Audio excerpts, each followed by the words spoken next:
You, John Fitzgerald Kennedy, do solemnly swear. I, John Fitzgerald Kennedy, do solemnly swear. That you will faithfully execute the office of President of the United States. That I will faithfully execute the office of President of the United States. And will, to the best of your ability. And will, to the best of my ability. Preserve, protect, and defend the Constitution of the United States. Preserve, protect, and defend the Constitution of the United States. So help you God. So help me God.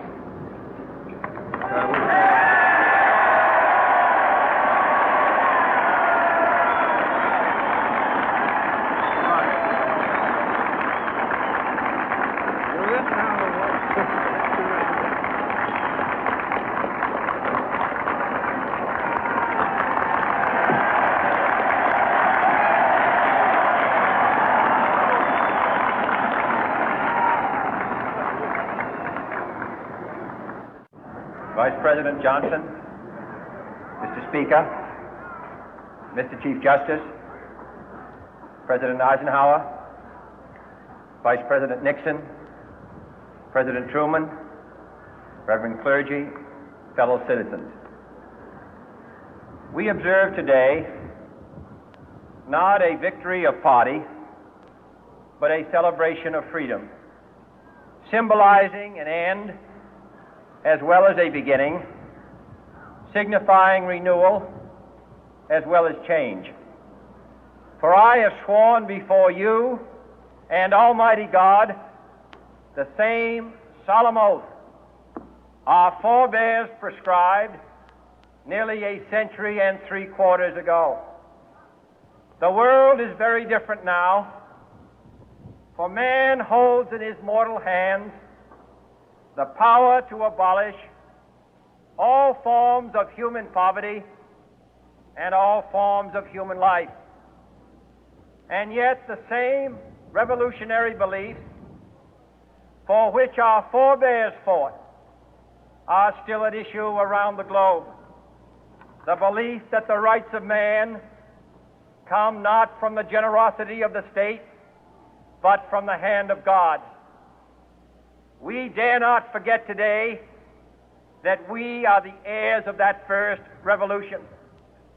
Let the word go forth from this time and place to friend and foe alike that the torch has been passed to a new generation of Americans born in this century, tempered by war, disciplined by a hard and bitter peace, proud of our ancient heritage, and unwilling to witness or permit the slow undoing of those human rights to which this nation has always been committed and to which we are committed today at home and around the world.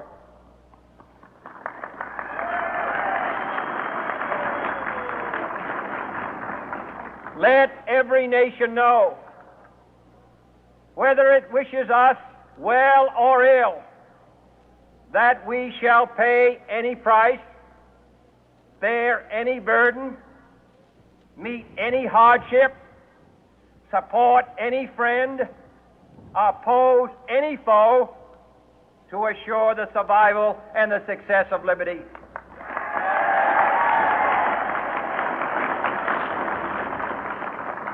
This much we pledge and more. To those old allies whose cultural and spiritual origins we share, we pledge the loyalty of faithful friends. United, there is little we cannot do in a host of cooperative ventures. Divided, there is little we can do, for we dare not meet a powerful challenge at odds and split asunder. To those new states whom we welcome to the ranks of the free, we pledge our word that one form of colonial control shall not have passed away merely to be replaced by a far more iron tyranny. We shall not always expect to find them supporting our view, but we shall always hope to find them strongly supporting their own freedom, and to remember that in the past, those who foolishly sought power by riding the back of the tiger ended up inside.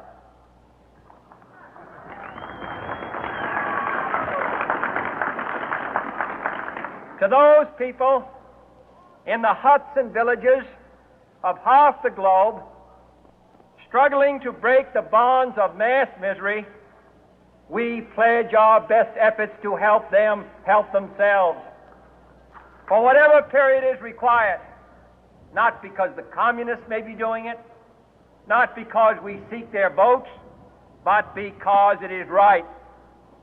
If a free society cannot help the many who are poor, it cannot save the few who are rich.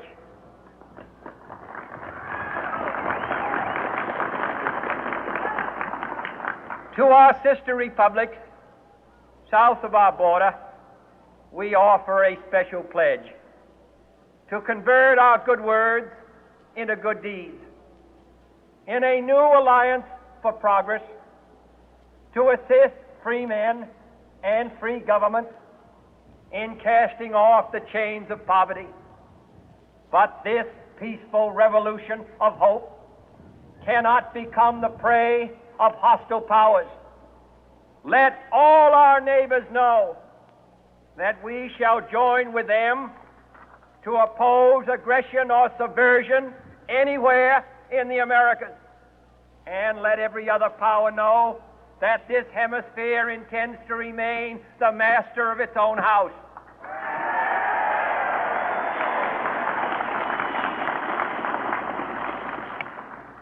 To that world